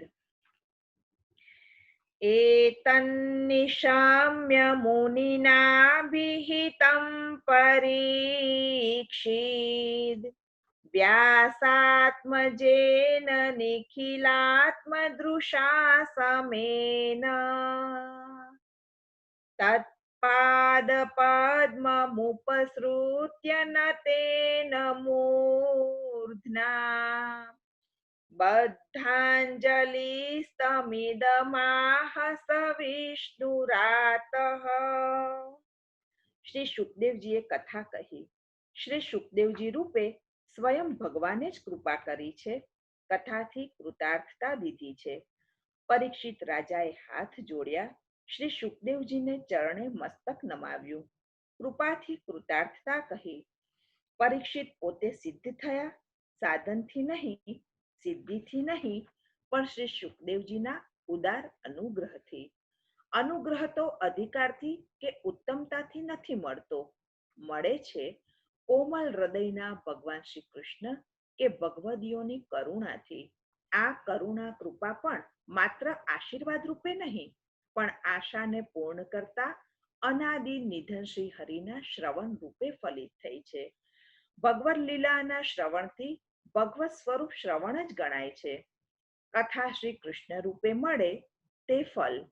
સંસારના સંતાપમાં સંતપ્ત જીવો પર કોમલ શ્રી કૃષ્ણ ભક્તો તો સ્વાભાવિક રીતે જ કૃપા કરે છે, છતાં ઉપકાર નથી ચડાવતા. આ સાંભળેલી પુરાણ સંહિતામાં ભગવાન ઉત્તમ શ્લોકનું અનુવર્ણન છે, દેખી લીલા ગાય છે. ભગવાન તક્ષકનો, મૃત્યુનો મને ભય નથી, બ્રહ્મ નિર્વાણ પ્રવેશ મળ્યો છે. આપે અભય દર્શાવ્યું છે, બ્રહ્મ ભાવ પ્રવેશ રૂપે દીધું, વાણી વિભુને દઉં છું. અંતઃકરણમાં અભિલાષ અધૂરો નથી, અધોક્ષજમાં ચિત્ત પરોવીને પ્રાણ છોડું છું. આપે જ્ઞાન વિજ્ઞાન નિષ્ઠાથી મારું અજ્ઞાન દૂર કર્યું, ક્ષેમધામ ભગવત પદ આપે પ્રદાન કર્યું. કહેતા પરીક્ષિત રાજાએ સહર્ષ દીનતાપૂર્વક વંદન કર્યા, શ્રી શુકદેવજીને વિદાય દીધી. ભગવાન બાદરાયણી રાજાને અનુજ્ઞા દઈ ભિક્ષુઓ સાથે પધાર્યા. શ્રી કૃષ્ણે ગર્ભમાં રૂપથી રક્ષા કરી હતી, આજે શ્રી ગંગા તટે નામથી રક્ષા કરી છે. રાજર્ષિ હૃદયમાં ભગવાન શ્રી કૃષ્ણની ભાવના કરતા જલાભિમુખ વિરાજ્યા. શાપે પ્રેરેલો તક્ષક ગુપ્ત વેશે આવ્યો. માર્ગમાં વિષ નિવારક કશ્યપ બ્રાહ્મણને દ્રવ્ય દઈને પાછો વાળ્યો. તક્ષક પરીક્ષિત રાજાના ચરણમાં નમ્યો, દંશ દીધો. ઝેર પરીક્ષિત રાજાના શરીરમાં પ્રવેશ્યું. પરીક્ષિત રાજાનો દેહ ભસ્મસાત થયો. ગર્ભમાં પણ સ્વરૂપથી રક્ષક ભગવાને તક્ષક દંશમાંથી અદ્ભુત રીતે નામથી રક્ષા કરી. પરીક્ષિત રાજા તો ભગવત કૃપાથી અક્ષરરૂપ થઈને પુરુષોત્તમ શ્રી કૃષ્ણમાં પ્રવેશ પામ્યા. શ્રી ભાગવતી ગતિ મળી, સૌ વિસ્મય પામ્યા. દેવ દુંદુભી વાગ્યા, પુષ્પવૃષ્ટિ થઈ, ઉત્સવ મનાવાયો. ભગવદીયોનો આ તો ભગવાનમાં પ્રવેશ છે. સાધન ફલરૂપ આશ્રય છે શ્રી કૃષ્ણ. પરીક્ષિત રાજાએ વાણીરૂપ ક્રિયાશક્તિનો વિનિયોગ શ્રી કૃષ્ણની ક્રિયાશક્તિમાં કર્યો. નિરોધ ફલ છે. પુરુષોત્તમનો આનંદાનુભવ થાય છે. શ્રવણ પછી કીર્તન કૃતાર્થ કરે છે. સર્વત્ર ભગવદ અનુભવે જ્ઞાન શક્તિ ભગવાનમાં દીધી છે. જ્ઞાન શક્તિ, ક્રિયાશક્તિ એ બે સાધનરૂપ આશ્રય થયો. પ્રવેશથી ફલરૂપ ભગવદાશ્રય પ્રાપ્ત થયો. મુખ્ય અભય સુલભ થયું. સર્વત્ર અને હૃદયમાં ભગવાનને અનુભવે, ભગવાનને ગાય, તે ભગવાનનો થાય છે, ભગવાનને પ્રાપ્ત થાય છે. બ્રહ્મ વિદાપનોતિ પરમ, તૈત્તિરીય ઉપનિષદ 2:1-1. આ શ્રુતિ સિદ્ધ પરમ દશાને પ્રાપ્ત થાય છે. લોક વેદ સુખ ત્યાગ પછી ભગવત સુખ લાભ.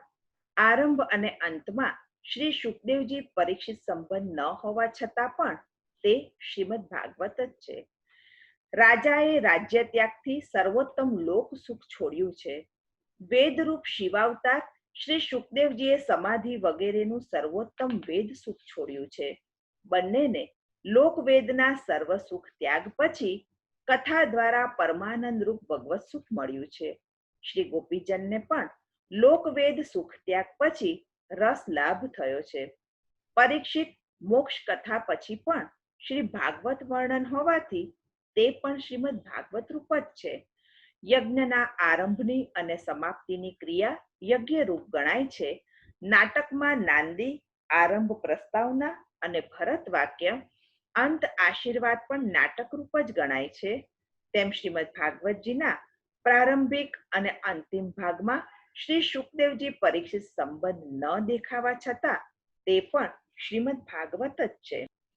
પરીક્ષિતના પુત્ર જન્મેજયે વૈર વાળવા, તક્ષકને બાળવા સર્પ સત્ર કર્યો. બ્રાહ્મણો તક્ષકના રક્ષક ઇન્દ્રને પણ હોમવા તૈયાર થયા. દેવો મંત્રાધીન છે ને? દૈવાધીનમ જગત સર્વમ મંત્રાધીનાશ્ચ દેવતાઃ. આખું જગત દેવતાઓને આધીન હોય અને દેવતાઓ મંત્રને આધીન હોય. મંત્રાધીન સહુ દેવતા, યોગે વિરાટ પણ વશ થાય. જ્ઞાની અક્ષરને જય મળે પણ પુરુષોત્તમ પ્રેમે પમાય. ભક્તિ પોષણ 10. ઇન્દ્ર પણ આકર્ષાઈને આવ્યા. ત્યાં બૃહસ્પતિજી આવ્યા. દેહ તો પ્રારબ્ધ કર્મથી મળે, છૂટે. નિર્દોષને પીડા ન કરાવાય. આમ વિવેક દઈને દેવ ગુરુ વિદાય થયા. સર્પ સત્ર સમાપ્ત થઈ ગયો. હું, મારું એ તો દુર્જનતા છે. તેનાથી દૂર રહે તે પ્રભુ પદને પામે છે. વિવાદ કે વૈર ન કરવું. ભગવાન શ્રી કૃષ્ણના ગુણાનુવાદ ગાવા. વંદન શ્રી કૃષ્ણને, શ્રી કૃષ્ણ દ્વૈપાયનને. જેના ચરણ ધ્યાને આ સંહિતા સમજાય. સૂતજીએ વેદ વિસ્તાર પણ કહ્યો. વેદ શાખા વિસ્તાર ઋગ્વેદ, યજુર્વેદ, સામવેદ, અથર્વવેદ આ છે વેદના 4 વિભાગો. પછી પ્રશાખાઓ થઈ. સમાધિરત બ્રહ્માજીના હૃદયાકાશમાંથી નાદાત્મક ઓમકાર પ્રગટ્યો. તેમાંથી સર્વ વેદોનો વિસ્તાર થયો. ઓમકાર વેદ બીજ છે. બ્રહ્માજીએ ઓમકાર સહિત વેદ યજ્ઞ પ્રકાશ માટે 4 મુખથી પોતાના બ્રહ્મર્ષિ પુત્રોને જણાવ્યા. હૃદયસ્થ ભગવાનની પ્રેરણાથી ઋષિઓએ વેદના વિભાગ કર્યા. વેદ વ્યાસજીએ દ્વાપરમાં તે વ્યવસ્થિત કર્યા. દ્વિજોને કલયુગમાં પણ કૃતાર્થતા દેવા શાખા વિભાગ કર્યા. અનંત યજ્ઞ મૂર્તિમાંથી એકનું પ્રતિપાદન જેટલા વેદ વિભાગમાં થાય તે શાખા. બેઠેલા સૂતેલા પુરુષની જેમ શાખા ભેદથી તેમાં ભગવાનનું જ પ્રતિપાદન છે. વ્યાસજીએ ઋગ્વેદ, યજુર્વેદ, સામવેદ, અથર્વવેદ એમ વેદ વિભાગ કર્યા. ભગવદ ઈચ્છાથી અનેક વિભાગો થયા, શાખાઓ થઈ. વાજસ્નેયી શાખા. શિષ્ય યાજ્ઞવલ્ક્ય ગુરુ વૈશંપાયનના બીજા શિષ્યોને પ્રસંગવશાત પ્રાયશ્ચિત કરતા જોયા. તે પ્રાયશ્ચિત પોતે કરી લેશે તેમ ગુરુને કહ્યું. ગુરુને તેમાં અવજ્ઞા લાગી, વિદ્યા પાછી માંગી. પોતાનો વિદ્યાર્થી વિશિષ્ટ બને તેવો તેમાં આશય હતો. વિદ્યાર્થીએ વિદ્યાનું વમન કર્યું, બહાર કાઢી અન્ય વિદ્યાર્થીઓ તેતર પક્ષીરૂપ થઈને તે ચણી ગયા. તેથી તે શાખા તૈત્તિરીય કહેવાઈ. યાજ્ઞવલ્ક્યે ગુરુથી પણ અધિક ઉત્તમ વિદ્યા લાભ માટે સૂર્યની સ્તુતિ કરી. ગાયત્રીનો અર્થ તેમાં કર્યો. સૂર્ય તો વેદત્રયી સહિત નિત્ય વિરાજે છે. આદિત્યરૂપ ભગવાને વાજી અશ્વરૂપે ભૂલાય નહીં તેમ સારરૂપ યજુર્વેદનું જ્ઞાન દીધું. વાજસન સૂર્ય તેમની પાસેથી મળેલી વિદ્યા વાજસ્નેયી શાખા થઈ. પછી તેના વિભાગો પણ થયા. ઋતો હિરણ્યનાભસ્ય ચતુર્વિંશતિ સંહિતાઃ શિષ્ય ઉચે સ્વશિષ્યેભ્યઃ શેષા આવંત્ય આત્મવાન.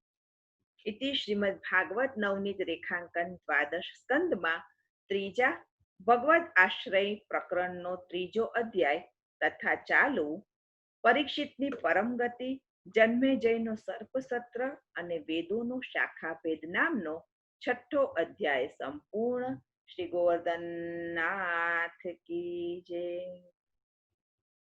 અહીં આપણે આજના આ સત્રને શ્રી મહાપ્રભુજીના શ્રી ચરણ કમળમાં સમર્પિત કરીએ છીએ. આવતીકાલે શ્રી મહાપ્રભુજી પુનઃ પ્રારંભ કરાવે તે વિનંતી સાથે દિનતા આશ્રયના પદ સહિત આપણે વિરામ લઈશું. શ્રી ગોવર્ધનનાથ કી જય.